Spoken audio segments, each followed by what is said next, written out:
what in your experience is the big thing that holds people back from growing their business or growing their own careers or growing in whatever way they need to grow? Yeah. People can label it in different ways, but I think in one word, it's fear. People are scared.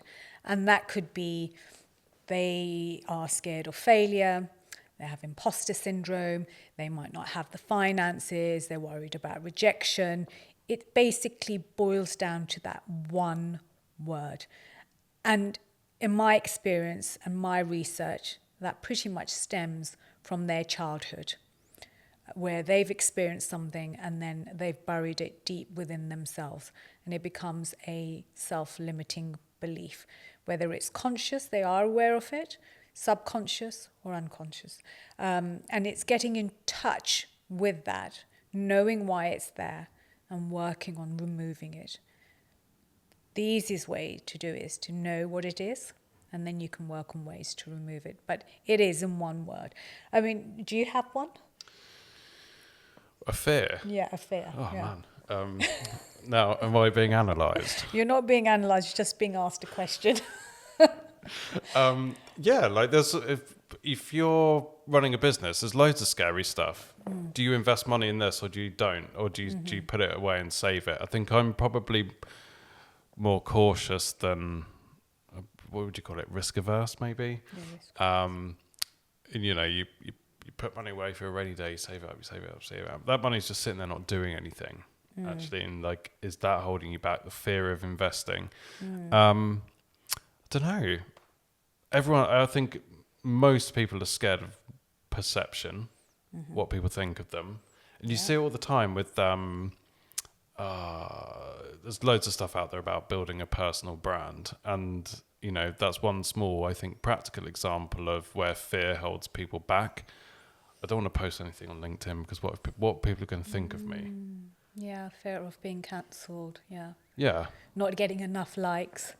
Yeah, exactly. Yeah. Like, what if I put it out and no one likes it? Yeah. Well, no one's going to see it. Yeah, and Doesn't there are matter. those who would put it out there and not care for that. Not care for whether they get likes or not. And I think that's an interesting mindset as well. The difference between what people will and will not do. Definitely.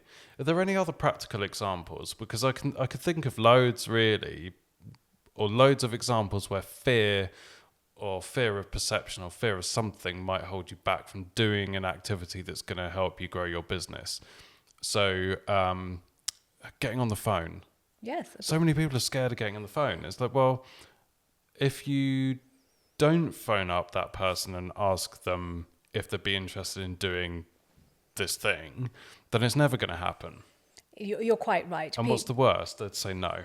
Exactly. So what is the worst? And that worst, to you and I, is just a no. Yeah. But that to them is an abject rejection. Yeah. And that would go to the core of their psyche. And it's very disturbing. So, you know, you can work on that on public performance, public speaking.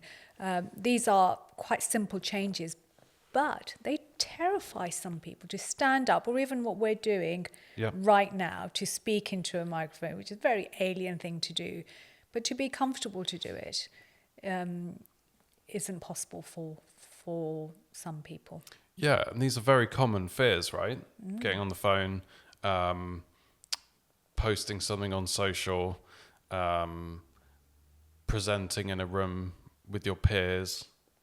Like, these are all really, really common things that people get scared of, quite understandably, but actually can really hold your development back.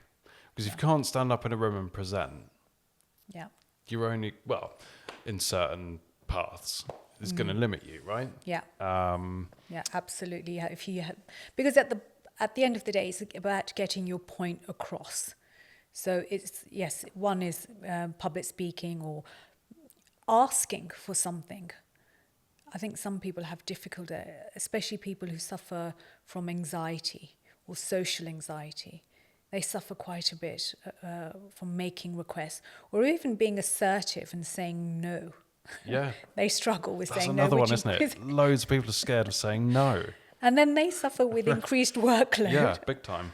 Yeah. That's a big one. Yeah. It's funny, like, when I talk to people about this podcast, and we get some great guests on, right? And yourself included.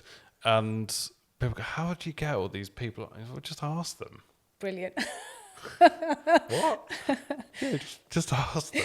And like, you know, What's the worst they can say? yeah, 7 out of 10 people won't get back to you. One person will say, that sounds great, but I'm busy. And 2 people will say yes. Right? Happy days. Happy days, but you've got to ask 10. Don't ask, don't get. What you don't ask, you don't get. You're quite right. And you've got to ask not the 2 that are going to agree, but the 10. So you've got to... You've got to get used to it. You've got to get used to it. Do you think there's there's so many things within that, but overcoming fear, but like just trying things. And again, it's like the reality is that the worst that's going to happen in many, many situations is people are going to say no. Yeah. A presentation might go a bit badly. You know. You're quite right. I think I'm reminded of a study they did in America with some school children, and some of the kids didn't quite make the grade. So rather than writing a fail or a poor grade, they wrote not yet. Ah, very cool. I thought, brilliant. Not yet, as in they're not quite ripe. They're working their way towards being ready. So no means not yet. Maybe I'll come on the podcast when I'm ready, and that might be 6 months or a year's time. Yep. So yeah, I quite like not yet. Yeah, I like that a lot. To wrap up, what would your, one biggest piece of advice be for a founder, someone on a senior leadership team, someone wanting to be on a senior team or progress in their career, and they're just not quite getting there, and they think they might need to just work on themselves a little bit within that? Like, what's your biggest key piece of advice? I want to get to plug myself. Yeah, hi Yasmine. Yeah, obviously. hi Yasmine, obviously.